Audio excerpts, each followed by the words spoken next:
कम NEET score और कम fees के साथ यदि आप भी इंटरेस्टेड हैं एमबीबीएस करने के, तो फ्यूचर मेकिंग कंपनी आपके लिए एक बेहतर कंसल्ट ऑप्शन हो सकता है। डॉक्टर कृष्ण कुमार रसिया से एमबीबीएस एमडी की डिग्री करने के बाद प्रैक्टिस के साथ साथ युवाओं को रसिया समेत अब्रॉड के कई ऑप्शंस के साथ एमबीबीएस व अन्य कोर्सेज के बारे में कंसल्ट करने का कार्य कर रहे हैं। जेवर के करीबी गांव नीमका से बिलोंग करने वाले कृष्ण कुमार ने जेवर के प्राइवेट स्कूल से इंटरमीडिएट करने के बाद रूस से एमबीबीएस एमडी की डिग्री प्राप्त की है तथा वर्तमान में ग्रेटर नोएडा में फ्यूचर मेकिंग कंपनी के साथ कंसल्ट सर्विस प्रोवाइड करा रहे हैं। तो इसी मुद्दे को लेकर आज हम खास बातचीत करेंगे फ्यूचर मेकिंग कंपनी के हेड डॉक्टर कृष्ण कुमार से। नमस्कार दोस्तों, आज एमबीबीएस अवार्ड के बारे में बात करने के लिए एक कंपनी है जिसका नाम है फ्यूचर मेकिंग और उसके डायरेक्टर हैं मिस्टर कृष्ण कुमार। तो बात करेंगे इस कंपनी के एमडी से और जानेंगे कि कौन कौन सी सेवाएं प्रोवाइड करा रहे हैं और क्या कुछ सहूलियत और सेवाएं लेकर आ रहे हैं अपने क्षेत्रवासियों के लिए। तो अंदर चलते हैं, बात करेंगे कंपनी के एमडी से।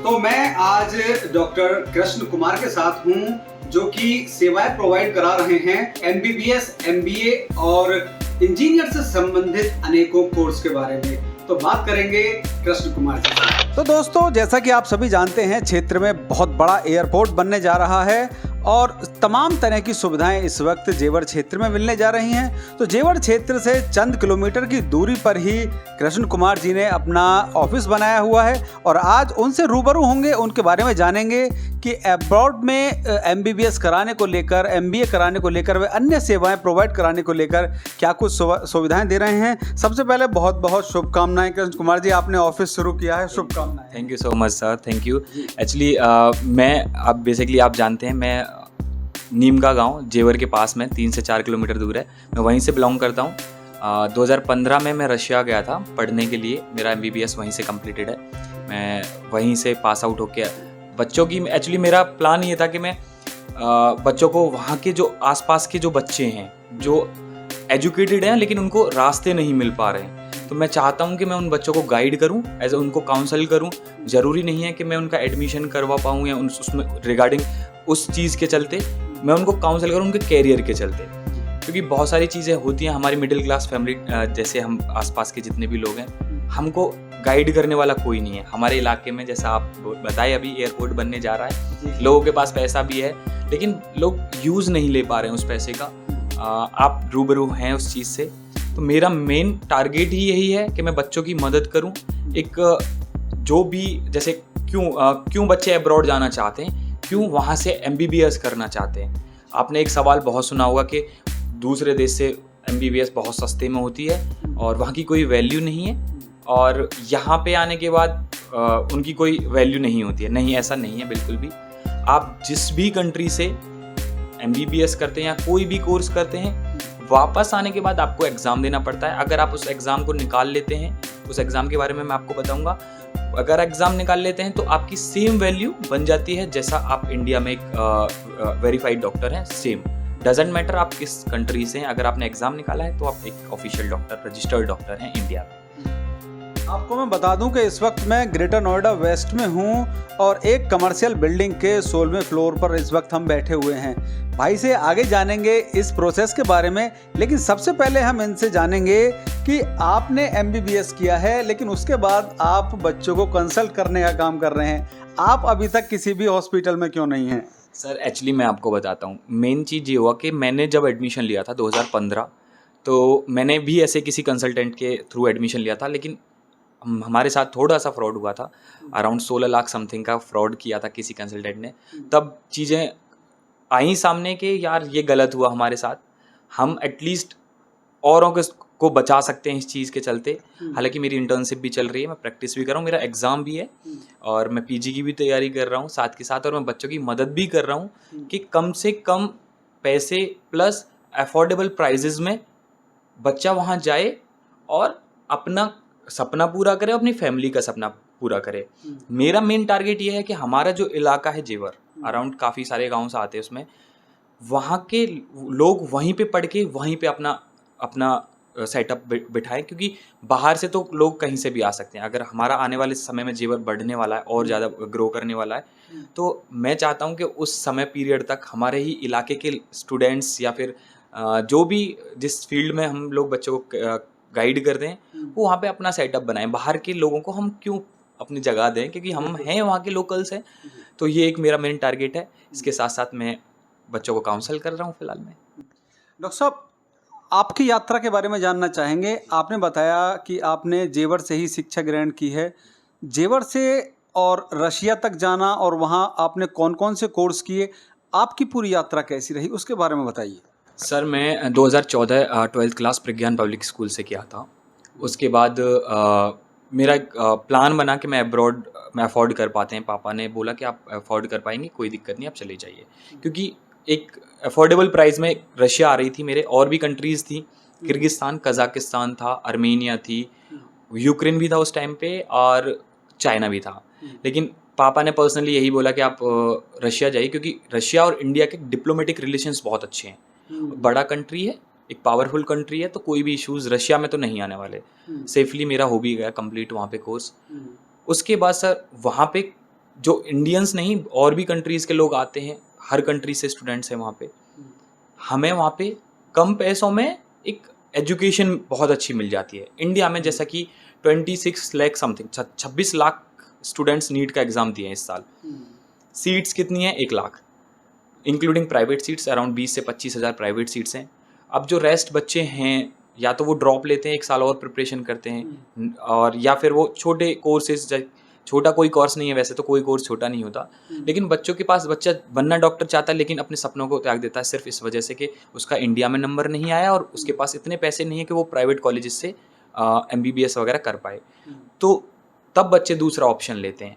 हमारा जो इलाका है, इस इलाके में लोगों को इस चीज़ के चलते अभी नॉलेज नहीं है, तो मैं चाहता हूँ कि उन बच्चों तक वो चीज़ पहुँचाऊँ, पेरेंट्स तक पहुँचाऊँ कि अगर आप बच्चे पे कोई भी चीज़ इन्वेस्ट कर रहे हो, देखिए सर, आपको भी पता है, हर कोई भी बच्चा कोई कोर्स कर रहा है वो सिर्फ अर्निंग्स के लिए करता है, कमाने के लिए करता है कि भाई हमारी फैमिली अच्छी हो जाए और हमारी सब चीज़ सेटेबल हो। लेकिन लोगों के पास नॉलेज नहीं है, हम वही प्रोवाइड कर रहे हैं कि आप आइए, हम आपको गाइड करेंगे। आप दूसरे कंट्री से करके एग्ज़ाम निकालना मेन मस्ट है। देखिए, ये आपको मैं बताता हूँ, बच्चों के जो भी सुन पा रहे हैं, मेरे आपके व्यूअर्स हैं जो मुझे सुन पा रहे हैं, मैं उनको यही बोलूँगा कि आप किसी भी कंट्री से वापस आके एग्ज़ाम आपको निकालना यहाँ पे मस्ट है। लेकिन अभी रिसेंटली क्या हुआ है कि इंडिया में अगर आप करोगे MBBS या फिर प्राइवेट कॉलेज से, गवर्नमेंट कॉलेज से, उनको भी वो सेम एग्ज़ाम देना है जो आप अब्रॉड से करके आओगे।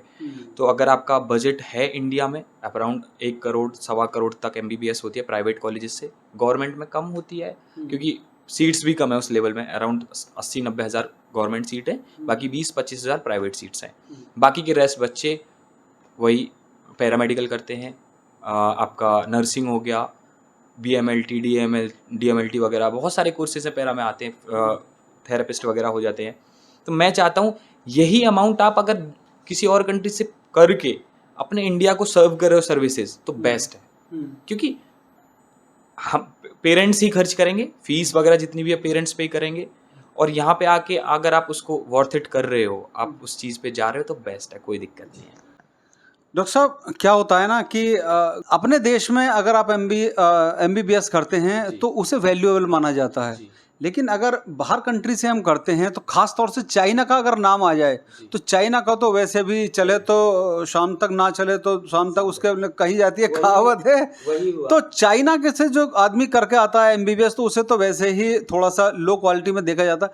आप कहाँ से, आप रशिया को प्रमोट ज़्यादा कर रहे हैं, तो रशिया पर भरोसा कर सकते हैं इंडिया से ज़्यादा? उनके लिए विश्वास कैसे बनेगा?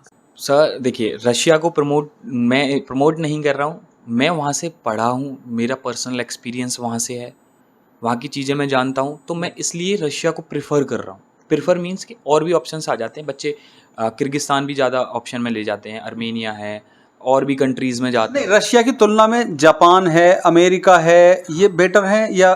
देखिए, अमेरिका तो बेस्ट है कोई, लेकिन वहाँ पे जाने के लिए हमको एक एग्ज़ाम देना पड़ता है यूएसएमली, जिसके फॉर्म की कॉस्ट ही इतनी ज़्यादा आ जाती है कि वो उसको फॉर्म को भरना ही बच्चा अफोर्ड नहीं कर पाता। और दूसरा ऑप्शन ये है कि रशिया में ये चीज़ें डायरेक्टली हैं, डायरेक्ट एडमिशन्स होते हैं। मैं वहाँ पे रहा हूँ पूरे 8 साल के करीब मैं वहाँ पे रहा हूँ। मैंने 2 साल वहाँ पे चीज़ें सीखी भी हैं, वहाँ की लैंग्वेज की है, मेरी रशियन लैंग्वेज है, मेरी अच्छी लैंग्वेज है। उसके अलावा चाइना, जैसा कि आपने बोला शाम तक चले तो रात तक, तो वही हुआ। कोविड की वजह से चाइना में अब बच्चे नहीं जा रहे हैं। यूक्रेन वॉर आ गया तो यूक्रेन में वॉर की वजह से बच्चे नहीं जा रहे हैं। अब बच्चे को सेफ साइड क्या बचा? रशिया, क्योंकि वो एक इंडिया से उन जो रशिया के कनेक्शंस हैं, जो रिलेशंस हैं, वो बहुत अच्छे हैं। डिप्लोमेटिक रिलेशंस मान लीजिए, या फिर आप पुराने जो आप समय पे देखोगे कि रशिया इंडिया भाई भाई, एक कहावत आपने सुनी होगी। तो इस वजह से भी रशिया को प्रमोट करना हमारा वो है। और हम वहाँ से पढ़े हैं, मेरा छोटा घर रहा है वहाँ, 6-7 साल रहा हूँ मैं वहाँ पे। तो एक अच्छा ऑप्शन भी आ जाता है, एक अफोर्डेबल प्राइसेस में बच्चे अपने कोर्सेज कंप्लीट कर लेते हैं। वापस आने के बाद आप इंडिया में अपनी सर्विसेज प्रोवाइड कीजिए, अपने आप को सर्व कीजिए, लोगों की सेवा कीजिए इंडिया में आने के बाद। कौन कौन सी यूनिवर्सिटी हैं जो आपसे बिलोंग कर रही हैं और कौन कौन से कोर्सेज आप करा रहे हैं? देखिए सर, फ़िलहाल हम बच्चों को जो कोर्सेज में प्रायोरिटी देते हैं वो मेडिकल में देते हैं। एमबीबीएस हो गया, नर्सिंग हो गया। उसके अलावा बच्चे हमसे कनेक्ट करते हैं इंजीनियरिंग के लिए, एमबीए वगैरह के लिए करते हैं। यूनिवर्सिटीज़ डिपेंड करती हैं बच्चों के बजट के ऊपर। वहाँ पे अराउंड 70-80 यूनिवर्सिटीज़ हैं जिसमें इंडियंस हैं ऑलरेडी। उन यूनिवर्सिटीज़ के बजट किसी से 20 के 30 लाख में कंप्लीट होती है, किसी की 30 से 40 लाख में भी कंप्लीट हो जाती है। तो ये डिपेंड करता है बच्चों के बजट। मेन काफ़ी सारी यूनिवर्सिटी, जिस यूनिवर्सिटी से मैं पास आउट हूँ, कबरदीनो बाल्केरिया स्टेट यूनिवर्सिटी, उसका बजट अराउंड 25 लाख तक जाता है। 25 से 30 लाख के बीच में वो सारी चीज़ें टोटल कंप्लीट। पर ईयर अगर आप लेते हैं 4 से 5 लाख पर ईयर बच्चे का खर्च होता है। तो ये बजट फ्रेंडली आ जाती है और एक ऑप्शन में अच्छा आ जाता है मिडिल क्लास फैमिली के लिए। बच्चे कहते हैं कि सस्ती यूनिवर्सिटी है तो हो सकता है अच्छी नहीं हो। नहीं, मेरा पर्सनल एक्सपीरियंस है वहाँ से। इवन और महंगी यूनिवर्सिटीज़ हैं, 1 करोड़ तक की यूनिवर्सिटीज़ हैं जो ईयरली 10-10, 15-15 लाख भी पे करके बच्चे पढ़ रहे हैं। मॉस्को स्टेट यूनिवर्सिटी है, उसकी fees 12 lakh 10 lakh per year है। तो हर तरीके के जो जैसा अफोर्ड कर पाता है हम उस बच्चे को उसी तरफ गाइड करते हैं। अच्छा, आपका पर्सनल एक्सपीरियंस क्या रहा? यहाँ के डॉक्टर जो हैं एमबीबीएस वो बेटर थे या रशिया से जो बन के आ रहे हैं वो बेटर? मतलब पढ़ाई लगभग एक जैसी होती है या कुछ चेंजेस हो जाते हैं, या कौन बेटर रहता है? भैया देखिए साहब, सीन ये है कि जो इंडिया में कॉलेजेस हैं, फैसिलिटीज़ अच्छी हैं। गवर्नमेंट कॉलेजेस की जो फैसिलिटीज़ हैं वो आपको बिना पैसे के आप पढ़ रहे हो। ऑफ कोर्स आपने नंबर आया सरकारी में आपका, तो आपको ऐसा है कि पे करना नहीं है कुछ, तो वो सर्विस अपने हिसाब से पे करेंगे। इंडिया के प्राइवेट कॉलेजेस की सर्विसेज बहुत अच्छी हैं, फैसिलिटीज़ बहुत अच्छी हैं। पढ़ाई के मामले में आएंगे, हाँ इंडिया के प्राइवेट कॉलेजेस की पढ़ाई अच्छी है। लेकिन अगर हम कंपेयर करें रशिया, वहाँ पे जो सर्विसेज में क्या आ जाता है कि आपकी क्लिनिकल एक्सपोजर आ गया बच्चे का, स्टूडेंट का, मेडिकल स्टूडेंट का क्लिनिकल एक्सपोजर आ गया, पेशेंट फ्लो आ गया। ये सब चीज़ें अब बच्चे के ऊपर डिपेंड करती है, स्टूडेंट के ऊपर डिपेंड करती हैं कि वो कितना सीख रहा है, चाहे वो रशिया से सीखे चाहे इंडिया से सीखे। कंप्लीट करने के बाद हमको 10 महीने की इंटर्नशिप इंडिया में करनी पड़ती है। हर डिपार्टमेंट में 1 महीने की इंटर्नशिप है। वो एक मेन इम्तिहान होता है हमारा। उसमें हमें जो चीज़ें सीखेंगे वो होंगी हमसे, वो कंपेयर करेंगे हमको इंडिया से और रशिया से। हालांकि स्टडी सेम है, 19 सब्जेक्ट मेडिकल की होती है, 19 सब्जेक्ट्स। रशिया में भी वो हैं, इंडिया में भी वो। किसी भी कंट्री में जाएंगे आपको 19 सब्जेक्ट सेम मिलेंगी मेडिकल की, वही प्रिपेयर करनी है आपको, उसी में से सब चीज़ आती है। तो पहले आपने यहाँ से जाने से पहले इंग्लिश सीखी होगी, फिर उसके बाद में रशियन सीखी होगी। मैं एक्चुअली प्रज्ञान पब्लिक से पढ़ा था, तो अच्छा मेरा वहाँ पे रहा, मतलब एवरेज था। मैं एक स्टूडेंट, एवरेज स्टूडेंट रहा हूँ। तो वो इंग्लिश तो मेरी नॉर्मल थी, कोई ऐसा प्रेशर नहीं था। वहाँ पे जाने के बाद मैंने रशियन पर्सनल यूजेस के लिए भी सीखे। बाकी पढ़ाया वहाँ 6 साल इंग्लिश में जाता है पूरा। और जो इंडिया की एनएमसी है, नेशनल मेडिकल काउंसलिंग, उसकी भी कुछ गाइडलाइंस हैं कि आप उन गाइडलाइंस को फॉलो कर रहे हो तो ही आप अब्रॉड एडमिशन लीजिए। अगर फॉलो नहीं कर रहे हो तो आप कोई फ़ायदा ही नहीं है वहाँ जाने का। जैसे 4 मेन गाइडलाइंस, आप जिस यूनिवर्सिटी में एडमिशन लोगे वो पूरे 6 साल इंग्लिश मीडियम होना चाहिए, आप इंग्लिश में पढ़ के आने चाहिए वहाँ से। दूसरा, आप जिस यूनिवर्सिटी से पढ़ रहे हो पूरा एक ही कॉलेज से कंप्लीट करनी चाहिए, आप कॉलेज ट्रांसफ़र वगैरह नहीं कर सकते। तीसरा, आप जिस सिटी में मतलब जिस भी कंट्री से कर रहे हो वो यूनिवर्सिटी उस कंट्री में रजिस्टर्ड होनी चाहिए। मतलब कि हाँ भाई गवर्नमेंट यूनिवर्सिटी इस कंट्री में रजिस्टर्ड है। तो ये 3-4 मेन वो आ जाते हैं और बच्चे को यहाँ पे आके नीट का कट ऑफ आता है। चौथा ये था कि कट ऑफ आप पास करते हो, कट ऑफ क्लियर करते हो तो आप एडमिशन ले सकते हो। विदाउट नीट आप नहीं जा सकते अगर आपका क्वालिफाई नहीं है नीट। जर्नल के लिए लास्ट ईयर की जो कट ऑफ थी वो 137 थी नीट में। ओबीसी एससी के लिए 107 नंबर थी। अगर आपके इस नंबर से ज़्यादा आते हैं तो आप अप्लाई कर सकते हो, बाकी तो सब पढ़ना ही है बच्चों को खुद से। कृष्ण कुमार जी, मेरा लास्ट आपसे यही कहना है कि जो लोग हमारे व्यूअर्स हैं और हमारे चैनल को देख रहे हैं उनसे आप क्या कहना चाहेंगे अपने बारे में, अपनी कंपनी के बारे में, कि वो किस तरह से आपसे जुड़ सकते हैं? हमसे आप यूट्यूब से जुड़ सकते हैं, इंस्टाग्राम, आप हमसे डायरेक्ट ऑफिस आ सकते हैं। एक्चुअली ये स्टार्ट मैंने अपने घर के एड्रेस से किया था। आज से 3 से 4 साल पहले जो हमने कंपनी रजिस्टर्ड कराई थी तो घर से ही कराई थी। मेरे घर के एड्रेस गांव के एड्रेस से है। तो मैं चाहता हूं कि लोग कनेक्ट हों मुझसे via Instagram, via YouTube, via WhatsApp. सारी चीज़ें अवेलेबल है। मेरे पर्सनल नंबर से भी कनेक्ट कर सकते हैं। और बाकी ऑफिस का address NX1 greater Noida east west में है। आप गौर सिटी सेंटर के जस्ट सामने 16th फ्लोर पे मैं आपको मिलूंगा। आप यहाँ पे भी आके विजिट कर सकते हैं। मंडे टू सैटरडे वर्किंग रहता है ऑफिस। संडे भी आ सकते हैं आप, अगर आप कॉल करके बताएंगे तो हम संडे भी आपको सर्विसेज प्रोवाइड करेंगे। तो दोस्तों, जैसा कि आप जानते हैं कि जेवर प्रेस का ये प्रयास रहता है कि क्षेत्र की प्रतिभाएं आगे आएं और उनके बारे में हम आपको बताएं। तो कृष्ण कुमार जी पास के ही गांव नीमका से हैं। MBBS MD किया है रशिया से और अब अपनी फ्यूचर मेकिंग कंपनी बनाकर लोगों को, या ये कहें कि और जो स्टूडेंट्स हैं जो MBBS MBA अथवा अन्य इंजीनियरिंग कोर्सेज कराना चाहते हैं उनके लिए आगे के रास्ते कंसल्ट कर रहे हैं। तो यदि आप भी किसी भी क्षेत्र में किसी भी अपने अगले कदम को बढ़ाने के लिए इंटरेस्टेड हैं MBA में, MBBS में या इंजीनियरिंग के कोर्सेज में, तो आप भाई से संपर्क कर सकते हैं और अपना आगे का रास्ता चुन सकते हैं। तो दोस्तों, आज के लिए इतना ही। नेक्स्ट अपडेट तक जुड़े रहिए हमारे साथ और देखते रहिए आपका फेवरेट चैनल जेवर प्रेस।